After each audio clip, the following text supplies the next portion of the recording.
పసుపు చీర కట్టుకొని వారి ఇళ్లకు వెళ్లి వారికి మోకరిల్లి వారి స్క్రిప్టులను వారు చెప్పినది మక్కి టు మక్కి చదివి వినిపిస్తూ వీళ్ళ వైఎస్ఆర్ వారసులు అని అడుగుతా ఉన్నాను మీ అందరి సమక్షంలో. పసుపు చీర కట్టుకుంటే వైఎస్ఆర్ వారసురాలు అవుతా షర్మిల గారు? పసుపు చీర కట్టుకున్న పాపానికి సొంతం చెల్లెల్ని ఏ అన్నా కూడా అనరాని మాట నువ్వు అన్నావు. వైఎస్ షర్మిల నిజమైన వారసురాలా నువ్వు మాట్లాడావు. ఆ మాట ఎంత దూరం పోతుందో ఒకసారి నీ మనస్సాక్షిని ప్రశ్నించుకో. Weekend comment by RK ABN లో ఏదో వైఎస్ఆర్సీపీ పార్టీ మహిళల్ని కించపరిచే విధంగా మాట్లాడారు, వైఎస్ఆర్సీపీ పార్టీ నాయకుల భార్యల గురించి కించపరిచే విధంగా మాట్లాడాడు, ఏబిఎన్ ఆఫీసుని తగలబెట్టేస్తాం పగలగెట్టేస్తామని చెప్పేసి నిన్న పనికి వాళ్ళ సుత్తపోసలంతా కూడా హైదరాబాద్ ఏబిఎన్ ఆఫీస్ ముందు కూర్చొని నానా హడావిడి చేశారు. మరి సొంత చెల్లెలు నా అన్నని గెలిపించండి, నా అన్న దేవుడు అని మాట్లాడిన షర్మిల గారు, ఒకప్పుడు నేను దేవుడిగా పిలిచిన అదే షర్మిల గారు నీ సొంతం చెల్లెలు నా అన్న దేవుడు కాదు మనిషి రూపంలో ఉన్న ఒక రాక్షసుడు మాట్లాడేసరికి ఆవిడ వైఎస్ఆర్ వారసురాలు కాకుండా పోయింది.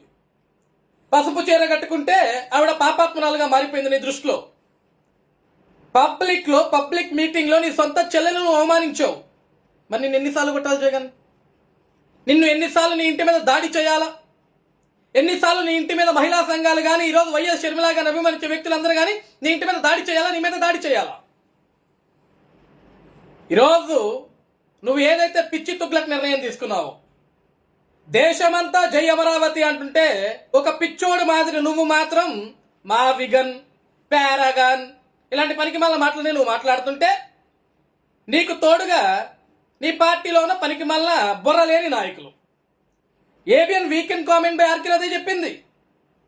జగన్కే బుర్ర లేదనుకుంటే జగనే బుర్రలేని సలహాలు బుర్రలేని ఐడియాలన్నీ బయటికి చెప్తుంటే ఆ బుర్ర తక్కువ ఐడియాలన్నింటినీ కూడా బుర్రలేని జగన్కి సంబంధించిన నాయకులు, జగన్ని గొర్రెల్లాగా నమ్మే వ్యక్తులు, జగన్ని గొర్రెల్లాగా ఫాలో అయ్యే 5 రూపాయల పేటిఎం బ్యాచ్ వీళ్ళంతా కూడా జగన్ పందంటే పందే నందంటే నందే, జగన్ ఏది చెప్తే దానికి సై అంటుంటారు. జగను బుర్ర వాడడు, జగన్ అనుసరించే వీళ్ళు కూడా బుర్ర వాడరు. వాస్తవమే కదా. ఏబిఎన్ వీకెండ్ కామెంట్ బై ఆర్కేలో అబద్ధం ఎక్కడ చెప్పారు జగన్? అది నిజమే కదా.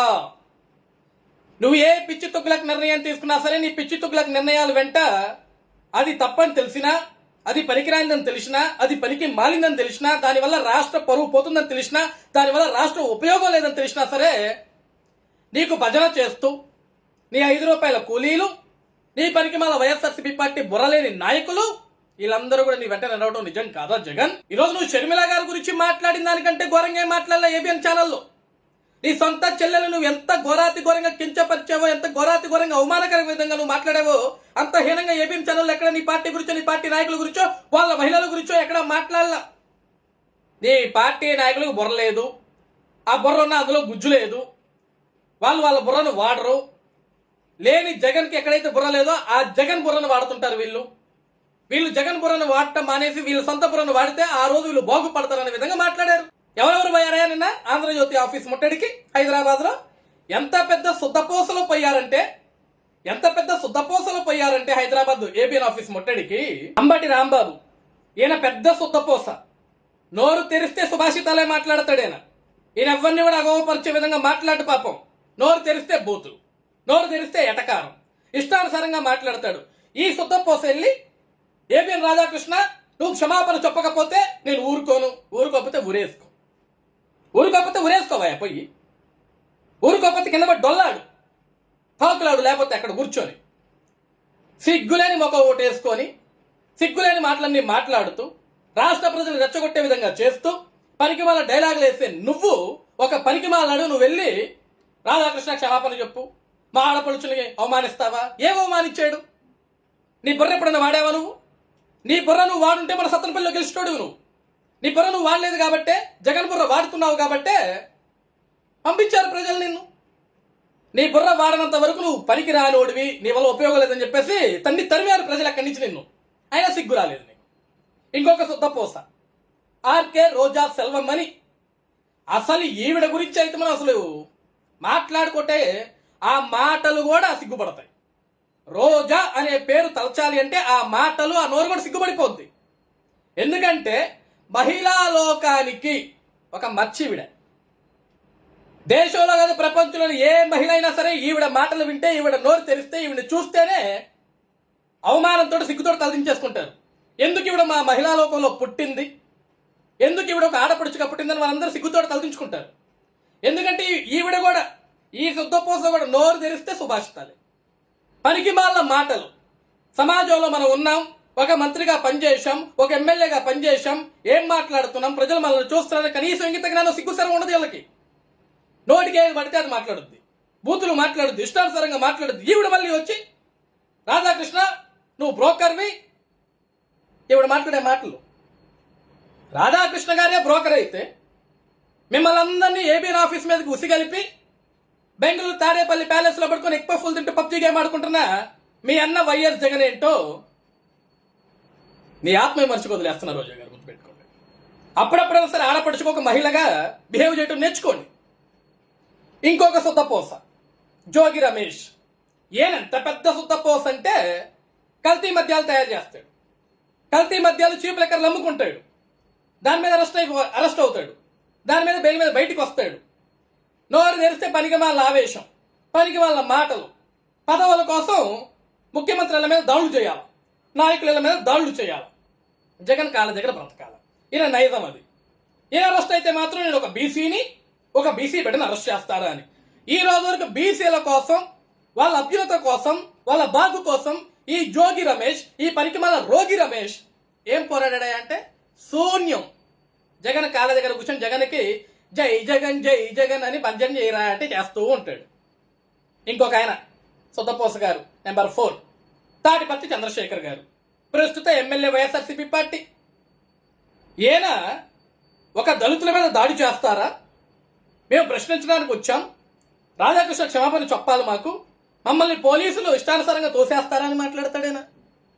ఆయన తెలంగాణలో ఉన్నాడు అనుకుంటాడో ఆంధ్రప్రదేశ్లో ఉన్నాడు అనుకుంటున్నా నాకు అర్థం కావట్లేదు. ఆయన తెలంగాణకి వెళ్ళి, హైదరాబాద్కి వెళ్ళి, ఏబీఎన్ ఆఫీస్ ముందుకు వెళ్ళి వీళ్ళు చేస్తున్న పరికమాల ధర్నాల్ని అక్కడ ప్రజలకు ఇబ్బంది కాకూడదని లా అండ్ ఆర్డర్ కంట్రోల్లోకి తీసుకురావాలి. అక్కడ పోలీసులు అడ్డుపడితే పోలీసులు తిడతాడు. ఈయన పోలీసులు తిడతాడు. ఆ పోలీస్ అధికారి ఇట్లా పక్కకు దోస్తే దళితుల మీద చేతులు వేస్తారా మీరు మాత్రం తిట్టొచ్చు.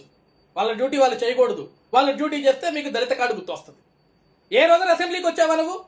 సరే, జగన్మోహన్ రెడ్డి కంటే బుద్ధి జ్ఞానం లేదు, బుర్ర పని చేయట్లేదు, ఆయనకి బుర్ర లేదు, ఆయన అసెంబ్లీకి రాడు. నువ్వు ఒక ఎమ్మెల్యేగా, నేను నియోజకవర్గంలో ప్రజలు నేను గెలిపించారు ఒక ఎమ్మెల్యేగా తాడిపత్రి చంద్రశేఖర్ గారు. ఏ రోజున్నా సరే అసెంబ్లీకి వచ్చి నీ నియోజకవర్గంలో ప్రజల సమస్యల గురించి కానీ, నీ నియోజకవర్గ సమస్యల గురించి కానీ, నీకు ఓట్లు వేసిన ప్రజల కష్టాల గురించి కానీ, వాళ్ళ సుఖాల గురించి కానీ కనీసం ఒక్క నిమిషం మాట్లాడేదానికి అసెంబ్లీకి వచ్చి నువ్వు ట్రై చేశావా? రావు. ఎందుకంటే జీతం తీసుకునేదానికి మాత్రం సిద్ధంగా ఉంటావు తప్ప అసెంబ్లీకి రావు. జగన్ రాడు, నువ్వు రావు. జగన్ నడిస్తే నువ్వు నడుస్తావు, జగన్ నిద్రపోతే నువ్వు నిద్రపోతావు, జగన్ కారెక్తావు నువ్వు కారెక్తావు, జగన్ ఎక్కడ దూకుంటే నువ్వు అక్కడ దూకుతావు. అంతే కదా, జగనే కదా నీకు ఓటేసింది. నీ నియోజకవర్గంలో ప్రజలు ఓట్లేదు, నీకు జగన్ ఓటేస్తూ నువ్వు గెలిచావు. అందుకే జగన్ మాటే వింటావు, జగన్ బదిలే చేస్తావు. జగన్ బుర్రవాడు, నువ్వు బుర్రవాడు. నువ్వు నిజంగా బుర్రవాడుంటే ఈరోజు నీ నియోజకవర్గంలో ప్రజల దృష్టిలో మంచి ఎమ్మెల్యేగా మిగిలేటోడివి. ఆహ్రత కూడా నువ్వు కోల్పోయావు.